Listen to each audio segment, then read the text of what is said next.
আসসালামু আলাইকুম ভিউয়ার্স। আগামী 12 ফেব্রুয়ারি জাতীয় সংসদ নির্বাচন অনুষ্ঠিত হচ্ছে। আজ আমরা জানব কিভাবে ঘরে বসে অনলাইনে ভোটার নাম্বার ও সেন্টার সম্পর্কে ধারণা নেওয়া যায়। প্রথমে আমরা প্লে স্টোরে যাব। সেখানে প্লে স্টোরে জাতীয় সংসদ লিখে সার্চ দিব।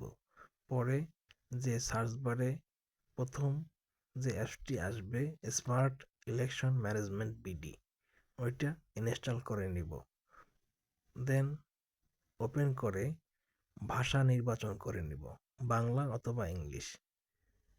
ভাষা নির্বাচন করার পরে ভিতরে প্রবেশ করে election, national parliament election search দিব। পরে সেখানে নিচে দেখব সার্চ বার আছে। সার্চ বারে গিয়ে আমরা সার্চ করার পরে নতুন ইন্টারফেস আসবে। সেখানে জন্ম তারিখ ও এনআইডি নাম্বার সঠিকভাবে প্রবেশ করে ওকে বাটন ক্লিক করব। সেখানে দেখা যায় নিচে সার্চ বার ট্যাপ করে লেই আমাদের voter number, voter serial number, centre number এবং গুগলে ম্যাপে সঠিকভাবে দেয়া থাকবে।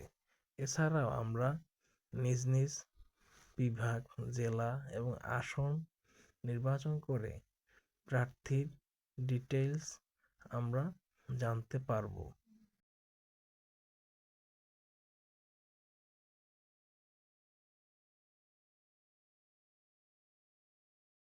এছাড়া উক্ত আসনে কতগুলো সেন্টার রয়েছে সে সম্পর্কে আমরা ধারণা নিতে পারবো। ধন্যবাদ সবাইকে সাথে থাকার জন্য। ভালো লাগলে চ্যানেলটি সাবস্ক্রাইব